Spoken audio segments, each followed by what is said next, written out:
Welcome to the Station Wagon. I'm the older brother, Mark. And I'm little sister Julie. This is the podcast where my brother and I give up something we take for granted and tell you how it goes. Buckle up and enjoy the ride.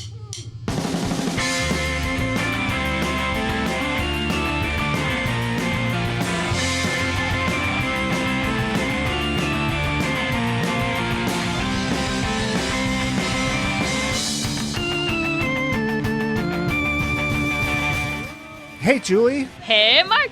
Are you glad to be in the station wagon today? Yeah, I am. Let's go for a ride. All right. We got the oil changed recently, so it should be just humming along. I'm going to delete that. Come on. We got new shocks put on the station wagon. Oh, God. Stop. What? In this episode of the Station Wagon, we'll be giving up. Oh. Cue, Mark. In this episode of the station wagon, we're going to be giving up listening to music. This is going to suck. How much is going to suck? I don't think I can elaborate too much due to On the family suckitude? nature. On the suckitude. Yeah, I don't want to have to do a whole bunch of bleeping. But I listen to music all the time. It peps me up. Julie, I completely agree with you. I think this is going to be really, really hard and awful, and I'm going to be a very embittered Marky by the time this is over. But at least, you know what? We still get to swear and have sarcasm. That's right. And sit in chairs. And sit in chairs. So, and use a fork. Yeah.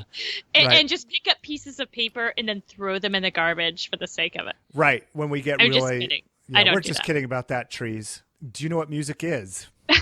Yeah. You do? Do we have to define it? I would like to define it. You know, I don't want you to think it's something like the lovely sounds of waves passing over a beach or the tinkling of glass as it falls shattered Sure. from cars getting crushed at a junkyard. Okay, go ahead and define it. Let's just get this over with. Okay. So the definition, this is from Merriam-Webster online. The science or art of ordering tones or sounds in succession, in combination, and in temporal relationships to produce a composition having unity and continuity. Vocal, instrumental, or mechanical sounds having rhythm, melody, or harmony. Whoa, so Philip Glass is not music, per that definition. His sounds that he makes, they have to be in succession, are they? Yes. I mean, one comes after the other. Okay, so it's ordering tones or sounds in succession, comma, in combination, which they are. Yeah. Right? And in temporal relationships, which just means which in time, right? Oh, they exist in time. Yeah, so that's Philip Glass, that's music. Would you agree with this definition? We got to be on the same page about our definition. I'll follow suit. Here's my question. And, oh, hey, if any of our kids who are related to us are listening, go in the other room because there's some candy there. Okay, so Mark, when our kids are, and I'm using air quotes, playing piano, Oh, jeez. is that music? Yes. Yes. Yes, it's music because music does not, well, first of all, when my kids play the piano, they're actually doing it from a songbook. Usually they're learning to play. Oh, okay. I mean, when they're using grandma and grandpa's piano. Okay. If they are doing their experimental jam sessions, Yeah. yeah, I'd say that's music. Sure. All There's right. nothing in this definition that indicates it has to be becoming or beautiful to the beholder other than even the artist. I mean, it could be totally atonal. Okay, just checking. Okay, Julie, the quiz. Yes. You're going to get 3 out of 3 I'm on gonna this get one? This is the week. I can feel it. I've got Smarty Juice and Pirate Booty. Okay, very good. It's like a total mom snack. Very good. I didn't know you were a mom. Number 1, according to Spotify, which states are in the top 3 most patriotic based on the amount of 4th of July music they listen to on the 4th of July? And here's your choices. Texas, Florida, Georgia. Very good. Texas was the first. Then, yes. Then Pennsylvania, then Washington State. Really? Yes. Do you want to, for a bonus, since you got Texas, which was actually only 1/3 of the correct answer, do you want to say what the least patriotic state was? Yeah. Go ahead. Connecticut. It rhymes with Clermont. California. No. It was Vermont. Oh, Sorry, so I close. really encrypted that one too much for you. Sorry. So close. So close. Good job on Texas, though. Yeah. Number 2. And this is going to be a thing where you guess 3 of the 9 things I'm going to tell you, okay? Complicated. Yes. So, quote, the most unwanted song, that's the name of a song, is a song created by artists Komar and Melamid and composer Dave Soldier in 1997. It was a compilation of the most unwanted music elements that surfaced from a poll of 500 customers at the Dia Art Foundation in Texas. So here is a list. I've got a list of 9 of these elements. Can you guess 3 of them? It's a Hard Knock Life. No. So remember that these are elements that appear in music, but they are the top 3, or these 9 elements surfaced as the top 9 from this survey of 500 customers. So, for example, do you want me to just give you one as an way of an example? Yeah, just give me one. Yeah. Tubas. Can you guess 3 of the remaining 8? No. Cowbell. I mean, I know we all want more cowbell. More cowbell. So that's 2 guesses. You get one more guess. Oh, but that was like me joking. That was Sorry, you gotta. You're wasting our time. Paper ripping. No, is that a musical element? Do you hear that in music? If it was in music, it would be pretty crappy, and I would not want it. No, these are things that are in music. Gosh, do I have to read the instructions again? No, wait, Bubuzela. What? Bubuzela? Bubuzela? What are you saying? What is that? It's an instrument that is used in like South Africa or maybe the western part of Africa in soccer matches. Oh, yes. Excuse me. I didn't pronounce it correctly. Right. You mean those big horns that they were using like in soccer matches? Shofar. No. Where you rub your finger on glass and it makes that really loud noise, and your dad does it all the time when you're in a nice restaurant. Right? And I'll let you know that my 11-year-old would love they're called a glass harmonica. Oh, yeah. She showed me a video of that. Yeah, it's a pretty neat deal. Anyway, so this is in order, okay, of the most to least annoying or unwanted musical elements. Cowboy music, bagpipes, accordions, opera, rap music, children's voices, tubas, drum machines, and advertising jingles. So what they did was they put together a 20-minute song that combined all of these elements. And it's called the most unwanted song. Yeah, I mean, but that was like major portions of music. If you grew up on cowboy music, that's what you're going to like. Oh, of course. Granted. So if you listen to this, and I highly recommend it, we have the link in our show notes, or you could go Google search it yourself or ask Jeeves. You can hear an opera singer singing rap. Okay. Yes. That sounds pretty good in a weird way. Right. Let's go on to number 3 because you did terrible on that one. How many people per year does the... Wait, this one counts triple, right? So if I get this one, I still win? There's... Sure. Yes. How many people per year does the Mood Music Background Music Corporation, so that Mood Music Background Music Corporation, that's actually their name, reach according to their internal reports? 200,000. Wait, let me give you the choices. Okay. Letter A... Only dogs, as their music is used to calm dogs in shelters and is beyond the frequencies of human hearing. Aww. 30 million, 100 million, or 2 billion? 30 million. It's 100 million. Wow. Is it like Muzak? Yeah, so they bought Muzak. So if you can imagine how big that was. They have roughly 470,000 locations worldwide where they play their music. Okay, I think I have worked in some of those locations. Oh, chances are you work, live... in retail. I'm guessing it's playing in your house right now. We can only hope. Right. And drown out some of that piano music. Right. Julie, did I like almost get you with the only dogs thing? You are a dog lover. That was pretty good. I am a dog lover. Yeah. I kind of wanted to guess that one just because it had the word dog in it. I got know, me. right? Okay, cool. Yep. But my love for numbers is even greater than my love for dogs. Is that right? No. Oh, okay. Shall we move on to history? Yes. Okay, no.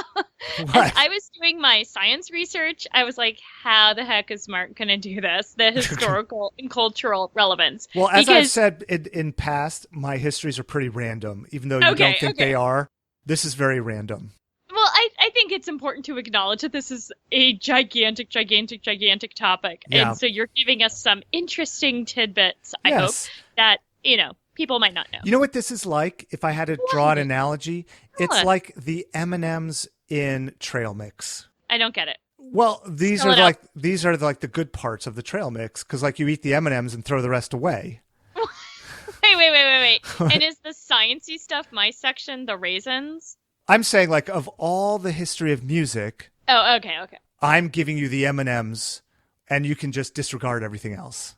Fair enough. All Thank right. you. All right. Now I just want to eat M&Ms. I know. Does that sound really good right now? It sounds really good. I know. I like Especially if they were in the freezer. Do you like peanut M&Ms or the plain crappy ones? Plain crappy ones. 37,000 BCE? 37,000 B.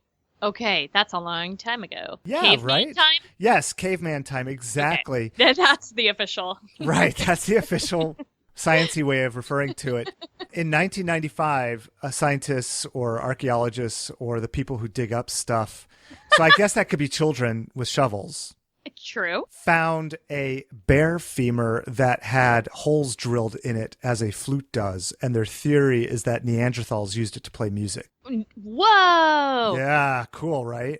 Are you ready for the hate mail because you said Neanderthal? Wait, what are you supposed to say, caveman? Neanderthal? You're not supposed to pronounce the H? Nope. Okay. What But about the people still silent do P? because it sounds pretty stupid. Now we're going to fast forward a little bit here, Julie, because I don't have all the time in the world. Okay. 1948, the LP was... BCE? No, ADE. Wait. Nope. Nope. Nope. Nope. CE. CE. CE, right? Yep. 1948 CE. I'm fast forwarding. Remember that? A bit. A bit. The LP was introduced to the public. And by LP, that stands for long playing, and it was a vinyl record.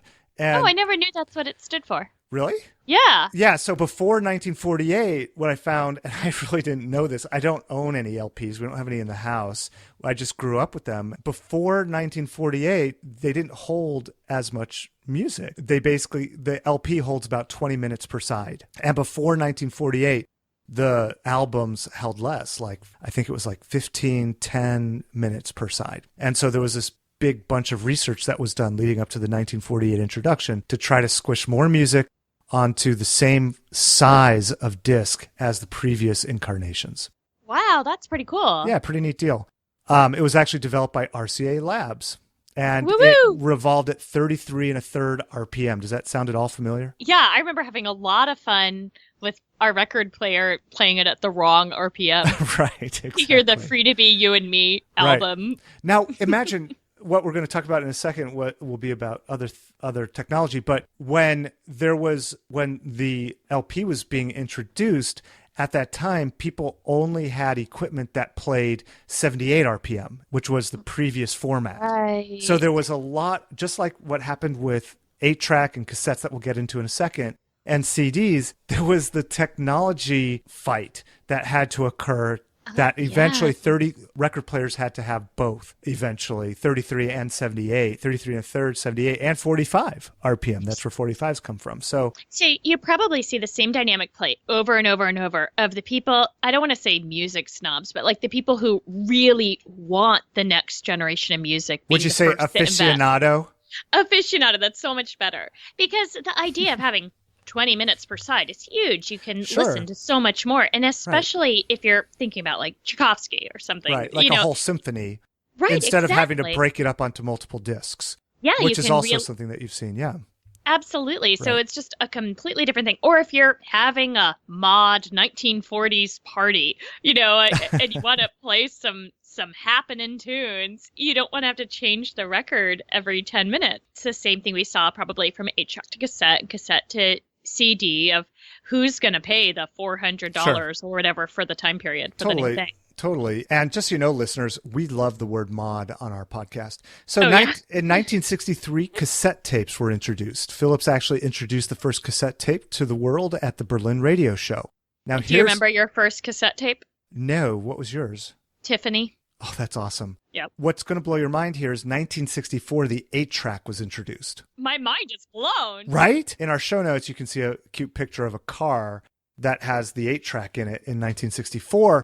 And it was really the auto industry that got the 8-track into everybody's hands. It was something that became standardly introduced. Standardly? introduced into Fords and other types of vehicles. Coining a new word. And that totally makes sense, too. Being in a car listening to music, it's such a different experience. Well, also in 1963, when the cassette tape was introduced, it was big, but it wasn't pre-recorded music that got introduced then on the cassette. It took until 1968 for pre-recorded cassettes to start hitting the market. What do you mean? So what was it before that? Before then, it was for dictation or for recording voice. So it wasn't something you'd listen to in your car? No, not in 63, not the cassette tapes. So 1968, the pre-recorded cassette hit the market. Okay. The first one, or one of the first ones from that era, was Gary Lewis and the Playboys. Oh, yeah. There you go. I can't think of a single hit of theirs, but no, me I'm either. sure others can. Sure. 1973, Dark Side of the Moon was released. Wow. Yeah, I just put that on there because I love it. Okay. As everybody does. 1982, the first commercial CD was released. 82? That I would have guessed it was later than that. You would have? Yeah. Wow, that's really dumb. So it was a recording from 1979 of Claudio Arro, I don't know how to pronounce that name, performing Chopin waltzes. Do you remember your first CD you got? I think it was Berlin. What was yours? U2's War. Wow, cool. So do you know what the... And I remember you having your Police CD, and when I was allowed to listen to your CDs, I was allowed to touch any of them except for the Police. Ha, and rightly so. Sting, we're looking for sponsors. So, Julie, do you know what the first U.S.-produced commercial CD was? Simon and Garfunkel. No, Born in the USA by Bruce Springsteen. That was 1984. Sounds Pretty right. cool, huh? Yeah. 1996, the patent was issued for MP3s in the U.S. Awesome. And do you know what Suzanne Vega's role in the production or the development of the MP3 was? No, what? So when the developers of the MP3 were trying to get their algorithms correct for the compression and still make it sound good, they used Suzanne Vega's recording of Tom's Diner, which is a cappella. Oh, wow. Yeah. I had no idea. That's awesome. Yeah. She's so great. She is. 1988, Surfa Rosa was released by the Pixies. Oh my gosh. So it might have been right around that time that you held me captive in your car and made me listen to the whole thing until I liked it.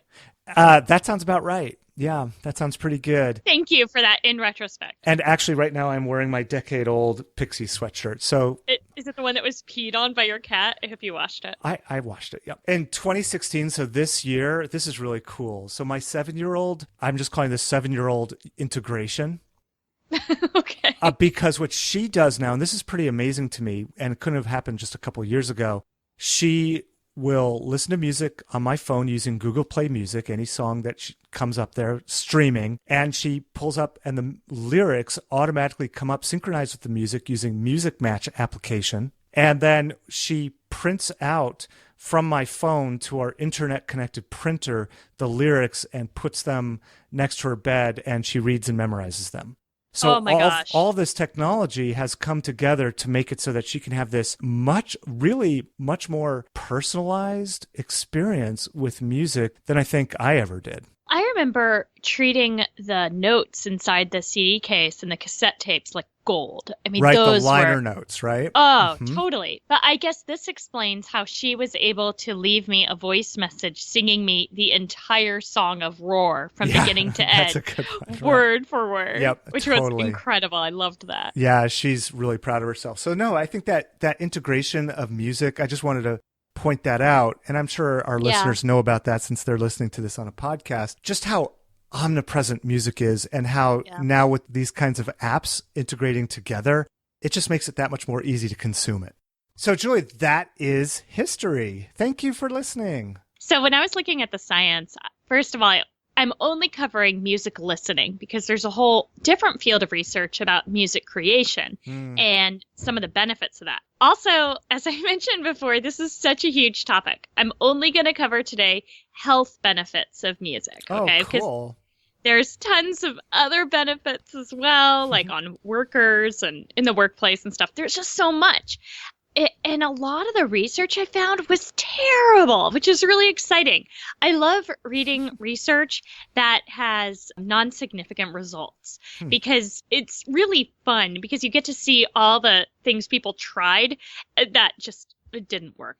And this is definitely one of those areas in which there was tons and tons. Because, frankly, people use music as a panacea. What's a panacea? It's like a cure-all, something that right now I'm trying to think of something people think of as a panacea, like eating blueberries and a gluten-free diet will cure all that ails you. So I only relied, for the most part, on systematic reviews and a couple randomized control trials.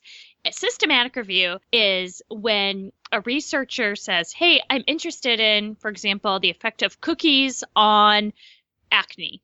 And instead of just conducting my own study of how cookies relate to acne, I have a bunch of cookies in front of me right now, by the way. So and I have acne. Oh, very good. Those topics are salient to me. So instead of just running my own study, one thing I want to do is look at all the studies that are out there, only take the best studies that have enough subjects that have rigorous methods, and systematically look at what are the findings across the board. If I look at 15, 20 of these different studies, so I can make a nice summation. So for everyone, the results I read indicate that yes, music is good. Not a big surprise there. Music's good for mood elevation. It makes us feel better in the moment. It also can reduce insomnia, which I was a little bit surprised by. Yeah, that's weird. So like when you're, would it be like when you're going to sleep to listen to music, or during the night? Yeah. Well, a little bit of both. So potentially music does reduce stress and anxiety just during your waking time. So that was another big finding. So if you reduce stress and anxiety, that's also going to help with insomnia later. But yes, for that initial insomnia, which is insomnia at the beginning of the night when you just can't get to sleep. And a lot of times that's, again, really closely related to anxiety or depression, because that's when your mind's just kind of wrapped around the axle and you can't stop chewing on some negative thought. Right. And I used to think you guys are just totally nutso for letting your kids listen to music as they fell asleep. And I just thought you were abusive, terrible parents. Yeah, which we are. Yeah, and now I take it back. Oh, good. Yeah, because... You owe me an apology, then. I'll apologize to your wife. I'm sure she's the one who's the brilliant sleep expert. She is, it's true. It does seem that for people with chronic insomnia, or even just intermittent insomnia, listening to music at bedtime can help. Which, I don't know. For me, that would drive me insane. I need sensory deprivation. But, again, can't globalize my own So, feelings. like, a pillow over your face would be great. No, but close. I would. Sorry, violence against researchers is never funny. Thank you. You're welcome. Finally. Okay, but there's also some pretty good results out there of music helping particular disorders. So again, on sleep, specifically for individuals with post-traumatic stress or post-traumatic stress disorder, for whom getting to sleep can be really difficult, again, due to that anxiety and stress and the hypervigilance of where you kind of feel like attack could happen at any time.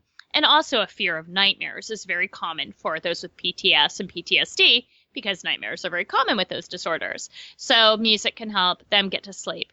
For individuals with cancer, music has been shown to reduce anxiety and also might be decreasing pain a small amount. Again, when I'm saying maybe, it means the studies aren't quite good enough to say, yes, this is the thing. Individuals with myocardial infarction, that means heart attacks, there's an anxiety-reducing effect of music. Also, I love this one. Babies who are premature, and this one, it hits close to home for me because one of my babies was premature and had a lot of difficulty feeding at first. So this is a major thing. We weren't able to take home our son until he had learned to drink from a bottle. And before that, he was fed through his nose. And now what they're doing is they invented a pacifier or nipple that attaches to a bottle, attaches to milk, and when the infant sucks, music plays. When you're talking about premature babies, these are babies who should still be in the womb, right? They're not even supposed to be born yet, but just the pleasure of hearing music or that stimulus is enough to increase that sucking motion that helps them learn how to feed.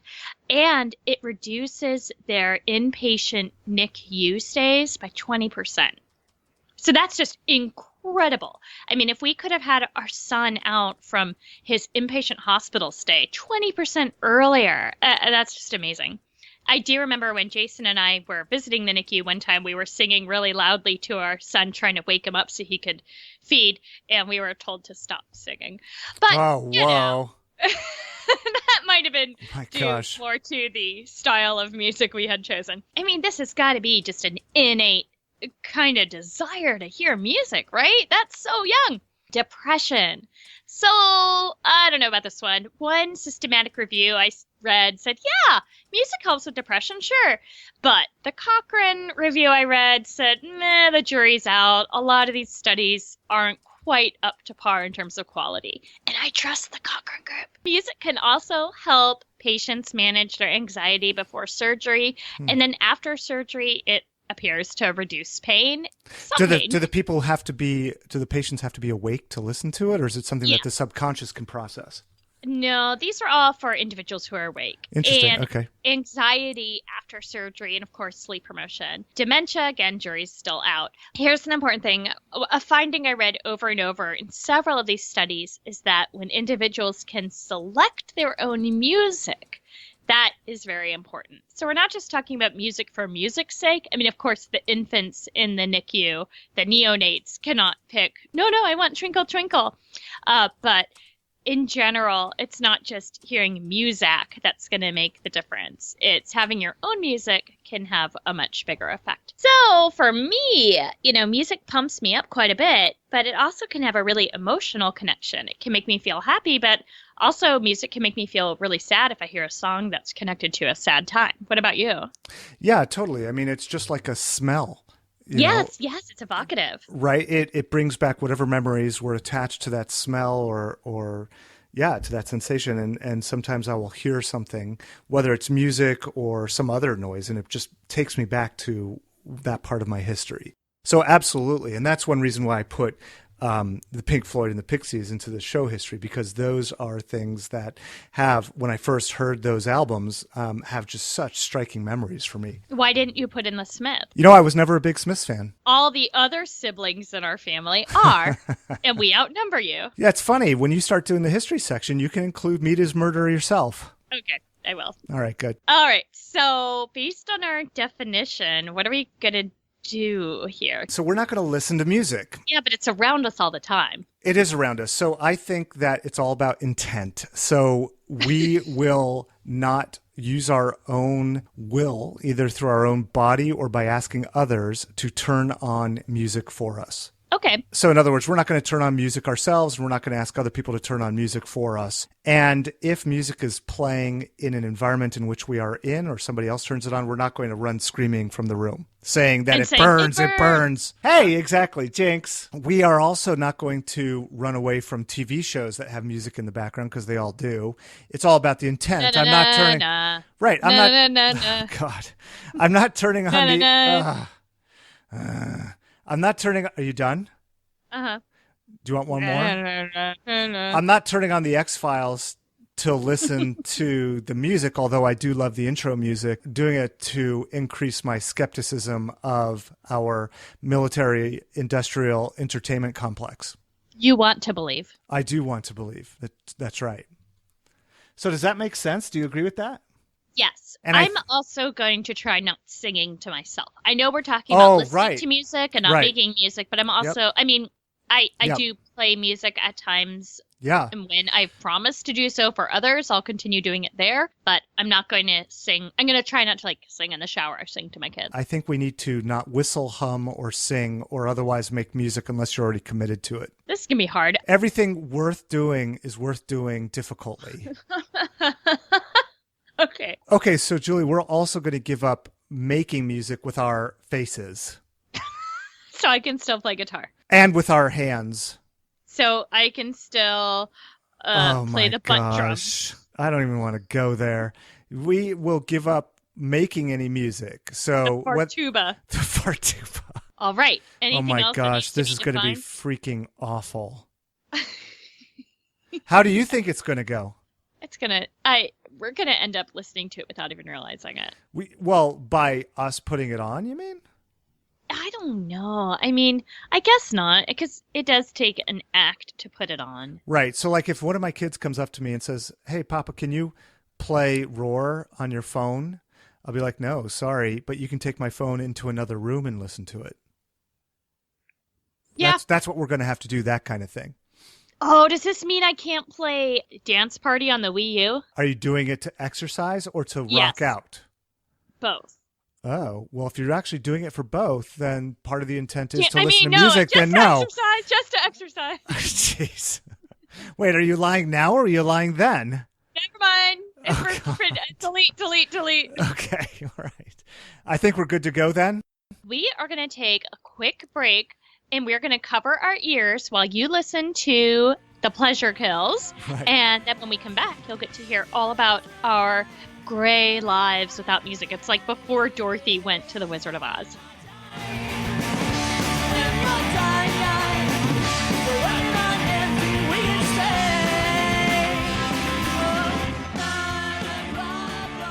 So today we are doing something a little special for our interviews, Mark. Oh, wait. Is it that you're going to be eating chocolate and drinking beer while doing this podcast?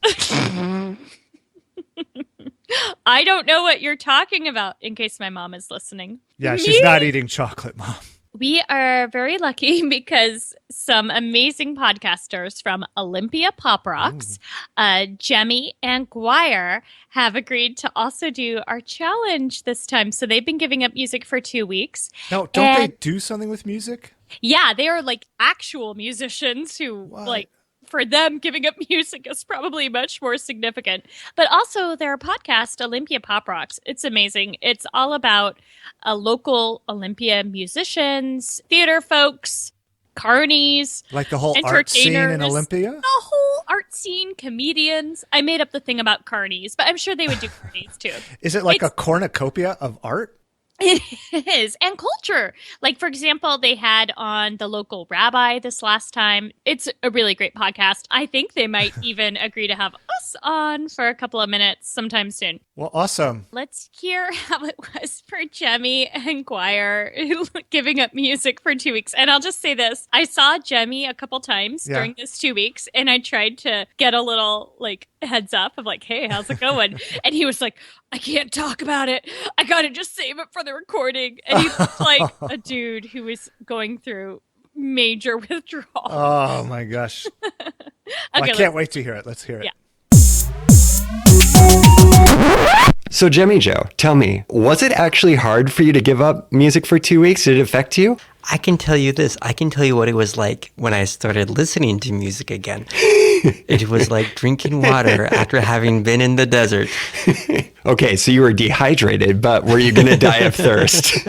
It's not like I often put on music and like dance to it while I'm cleaning my room. I very attentively listen to music. Today, I just on a whim is like, I need to know more about Harry Belafonte's music. So I listened to like 30 seconds of about 5 Harry Belafonte songs. I research music and I dig in there and I'm really interested and I want to hear all these new sounds. That is what I do. You're investigating. Yeah, I am really into listening to music and it is not casual for me. And so I simply had to do that for whatever was on. Like, and so whatever was on, I was just like, oh, this song. This is very interesting elevator music. Well, like, sir, you need to get off the elevator now. You're like, one more song. So obviously, music is unavoidable. So I was just simply not choosing the music that I listened to. Right. When something that I wanted to hear come on, it was all the sweeter. Like, it was we started it around the time that David Bowie died. So there was a lot of David Bowie playing. And gosh, I like David Bowie, and he's a great artist, and I like to hear his music. It's a lot of things to pay attention to, so it was very pleasing for me. But I would not recommend this to anyone. Guire, I'm going to guess that this made no impression on your life whatsoever. What was it like for you? I actually did notice it. I noticed for the 2 weeks that I wasn't listening to music, but it actually didn't affect me at all. Yeah, you just listen to podcasts and audiobooks. I listen to podcasts, and let me tell you what, the audiobook I'm listening to right now is War and Peace by Leo Tolstoy, and it is literally 1 million hours of listening time. No, it's not. Yeah, 1 million hours? He wrote 1 million hours of text. And I just listened to War and Peace and listen to podcasts. I did notice, just like you did, when a song would come on out in public and it was a song that I liked, I really stopped and listened to it. Mm-hmm. It was a pleasure So it just kind of turned up the amplitude on that. And then I didn't even know when the 2 weeks was going to be up. And we were on the phone together and you're like, well, it's been 2 weeks. And after we got off that phone, I just went and listened to a ton of music, but mostly music that I made, like my own productions. I was like, this is great. Julie, did you know that our podcast episode this week is sponsored by Rumble Marketing? No way. Totally. Yeah, Rumble Marketing will help you explain even complicated products and services simply, crisply, and with compelling emotional resonance. So, you can call Rumble to nail your brand voice, communicate key product messaging, or schedule an award-winning workshop to train your sales and executive teams to create more effective business communications. You can find Rumble Marketing at rumblemarketing.com and on LinkedIn. And one thing that's really neat that they do is a big focus on storytelling and story-based marketing. And this is one of the areas that they're especially strong in. Reveal authentic stories that compel audiences to action. I love stories. Just ask any of my coworkers how great I am about telling stories. Hey, Julie, we're back from 2 weeks of miserableness. Yeah, it pretty much was, wasn't it? How did it go for you? Tell me all about it. I have a little Bluetooth waterproof speaker. Actually, it's not waterproof. It just hasn't gotten wet yet. That I put into the shower, like up above in the shower. And I have a playlist that I curate and create with loving care, with all kinds of wake-up music, things that you'd expect to listen to when you wake up, like the Foo Fighters and Rage Against the Machine, things that get me into a nice, good attitude for my hour-and-a-half commute to work. Gotcha. But without the music, I never really felt like I got into the groove leaving the house. Oh, really? If I'm in a funk or whatever, you can just play some songs that I like, or I do, because you live far away. When I play the songs that I like, it changes my mood and my attitude. The other thing that I did that really was awful was usually just throughout the day, I just kind of, I don't know, whistle to myself or hum or sing. Or when I'm just with the kids, I'll start singing a song and sing with them. Sure, because that's part of parenting. And it's just part of who I am. And Right. I couldn't do any of that, Julie. I would cut myself off, much in the way that I cut myself off being sarcastic or swearing. It was like cutting myself off from a side of my actual personality again. More than just a tool, more than just entertainment value. It ran, even though I'm not a musician or anything, it runs so much deeper through me than I thought it did.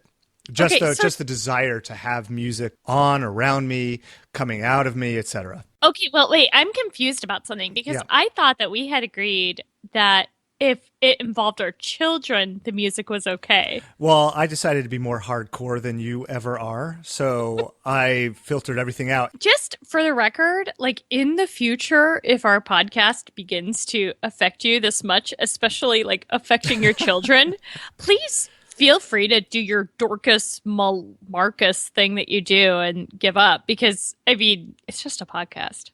That's really nice of you, Julie, but, I don't want to pull the ripcord on the parachute as easily as you do. Okay. Well, this is definitely the first time that, aside from our going outside episode, that I think I was a little bit more lenient on myself than you are. But please go on. I don't mean to interrupt. Oh, at night, often we have dance parties at our house. Aww. Yeah. And I couldn't offer to do anything like that. Yeah, so it stinks. So like in the period of 2 weeks, there were many opportunities of interacting with the kids with music, interacting with Kindra with music that I would have usually done, or just, with myself or by myself would have usually done that I didn't get to do. But I definitely feel affected by it, and I still haven't listened to any music. Or not to say, I still haven't put on any music for myself or asked anybody to put any on. Right. And I can't wait till this is over because I'm going to go listen to something. So what about you? What's your usual daily adventure like, and how does music play out or take part in it? Yeah, I definitely use music to get through things I don't like very much, like to pep me up while I'm cleaning or putting on makeup or like doing those things. Then normally I'm just like, do I really need to do this? Wait, what do you listen to when you put on makeup? What's makeup putting on music? Anything that makes me feel like it's the soundtrack to my fashion movie. Oh, like something from the Go-Go's? Yeah, absolutely. I use the Go-Go's quite a bit, actually. And I love the Smiths, of course. I know that's not a band that you love as much, but I have a big connection with them. So I thought of the kids as our loophole because I kept trying to convince them to do things that involved music. Oh my gosh. Wait a minute. No, this is all about no. I am You were way more I am hardcore than I was amazed this and time. appalled at this because it was all about intent. Our podcast is about intent, Julie. So and if you intended to get music to be played by working through your kids, that is breaking the spirit of the podcast. And listeners, I would like you to reach out to Julie somehow. How can they reach out to you, Julie, and express your venom to Julie for breaking the intent? You can leave us iTunes reviews where you say Mark is the cool one, but Julie's the awesome one. Or how about Mark rules and Julie drools? Well, that's kind of true. Or that's why we call her Drooly. Did I tell you that my kids' friends are calling me that now? Thanks a lot. Well, anyway. How did they hear about it? Through my kids. Okay. I told them this story. Anyway, Perfect. so yeah, we play Just Dance on the Wii U, which is an amazing game. And we play that all the time, like every night. And especially during this challenge. Oh, jeez. Just while we're cooking. Now, or but you're doing playing whatever. it just for the exercise sake of it over the last 2 weeks, not to listen to the music, right? Oh, yes. Just for the exercise. What kind of music is in it? It's it's pretty good. It's like pop from the last 50 years. So most of it's from the last 4 or 5 years. But then, like, the dance that we do almost every night is Funky Town. Oh, God. I'm not really saying good that's a at that bad one. song or anything, but just you do it every night? Yeah. Great. Okay. It's awesome. And my kids, I mean, it's great because you see our kids walking around, like, singing, I don't know, Bananarama. And it's won't you amazing. take me to Funky Town? Funky Town! Okay, Anyway, very good. I did try to go without music. I use music whenever I exercise, and that was something I was a little bit nervous about. See, I don't have that problem. We'll get to that in a future topic. Right. So I tried running without music, and that was pretty hard. I thought it was going to be really hard being just kind of alone with my own thoughts. But what I found was I still had songs running in my head while I was running. So at first I was like, oh, this is great. I'm totally running without music. It's no big deal. I'm so at one with nature. Look at me. And I was running in downtown Olympia down our lake or around our lake in downtown, which is a really wonderful area with lots of people. And I was feeling like, oh, I'm connecting to everyone so much more by not listening to my headphones. That sounds like a wonderful story. I agree, until I realized I was doing this trick I use when I run races, because a lot of times when you run races, you wouldn't know this, but you're not allowed to listen to anything while you're running a race for most races. I ended up still running to a song's beat. Why can't you listen to anything when you run a race?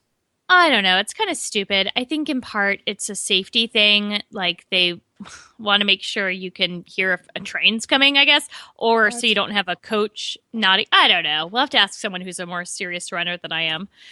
Karen Jaffe, if you're listening, help us understand this. Or Carol Schuller, please let us know. Oh, yes. Yes. Felt like I was still running to a song's beat because I heard myself in my brain, not humming it or anything, but still singing Taylor Swift's Shake It Off.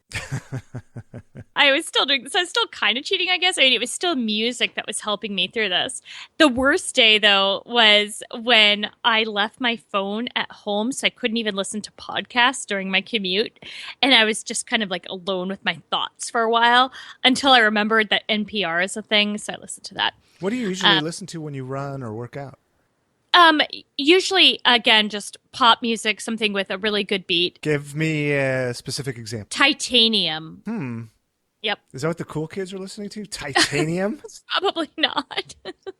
I was just desperate for it, like when I was in stores and things, just kind of hoping to see, ooh, are they going to have something good on? I mean, it definitely gave me appreciation for the time when people couldn't decide what they were in the mood for. They couldn't just think, oh, I feel like something upbeat. One thing that I'm wondering about this whole music thing and discussion, I'm just taking a side journey here, Julie, to talk about this.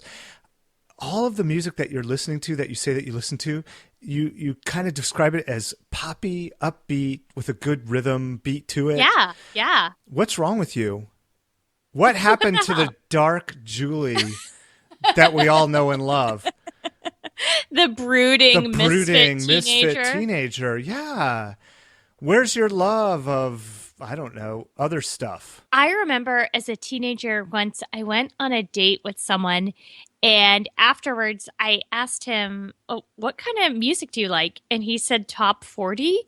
And I said, "Okay, well, we can't go out." Like, that Wow, was it. you broke it off because of top 40? Good for you. Yeah, and in my brain, I thought, oh, well, you just need someone to tell you what to listen to. What the hell?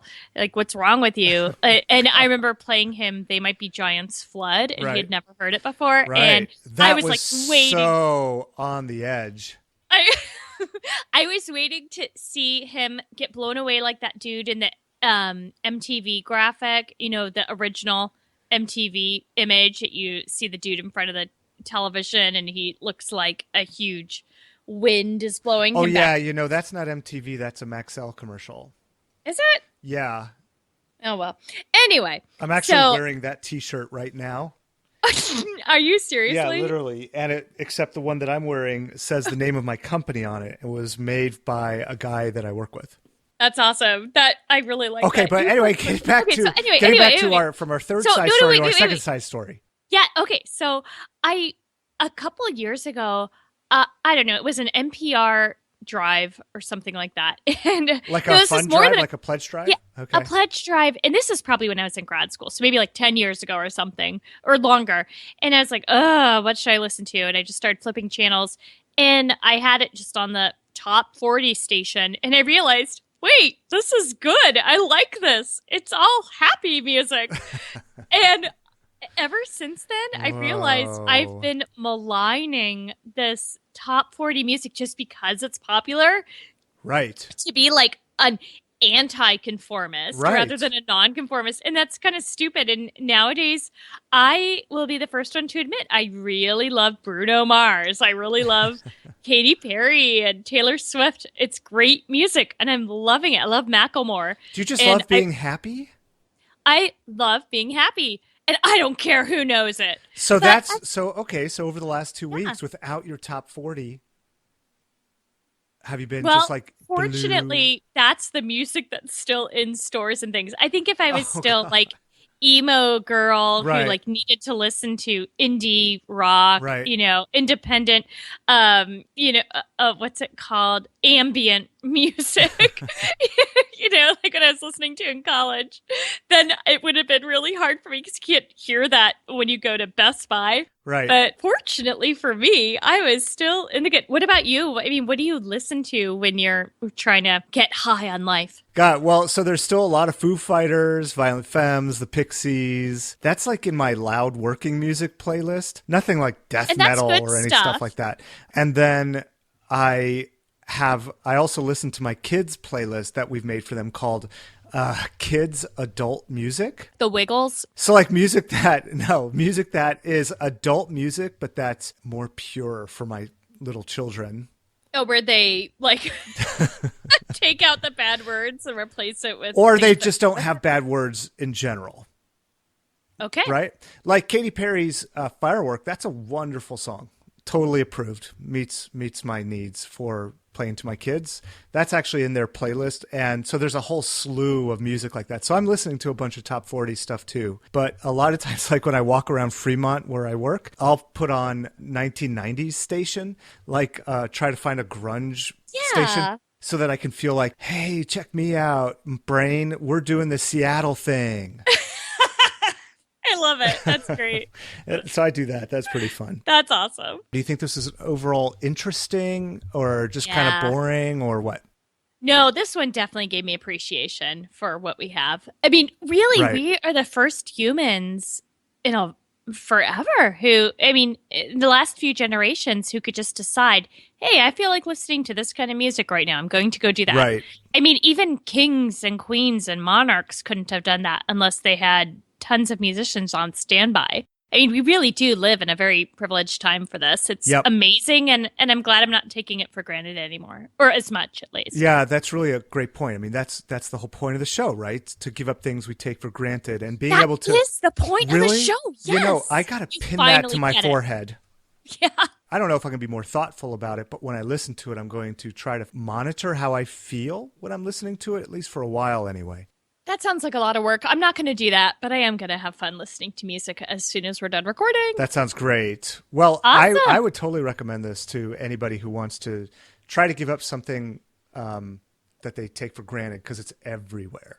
Maybe not for 2 weeks. That might have been a little bit extreme. It was, but it was I mean, hard. even just for a couple of days, I think for most people would give you some good perspective. Totally. If you want more perspective, you can go to wagonpod.com where you can listen, view our show notes, and subscribe to our podcast. Yeah, and connect with us. That means we'll actually talk back to you on Facebook at the Station Wagon Podcast. And you can tweet with us on Twitter. We're at WagonPod. Also, you could give us iTunes reviews if you felt like it, like two amazing listeners. Tequila Ridge, who wrote, "We are a fun and quirky podcast. I think I'm the fun one and Mark is quirky, maybe?" Tequila. Bridge.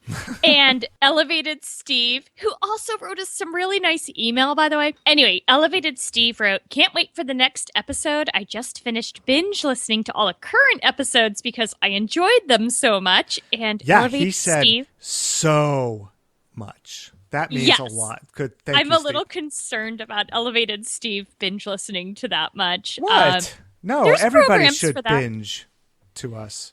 Elevated Steve, take it easy, okay? Take a break, have some good chocolate.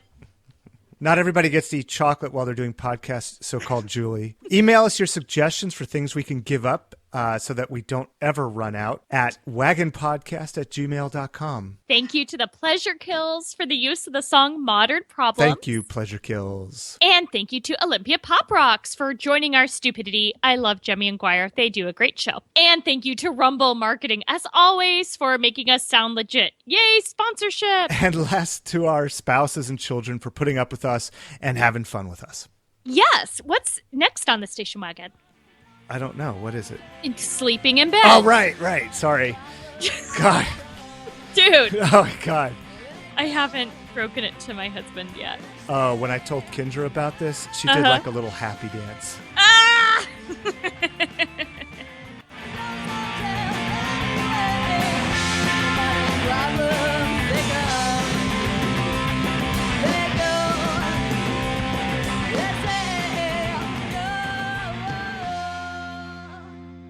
Or go like this. I've always wanted to be in a kazoo band. That I would feel be making like- music. But so the point is, I feel like focus. I could do really well at that. Focus.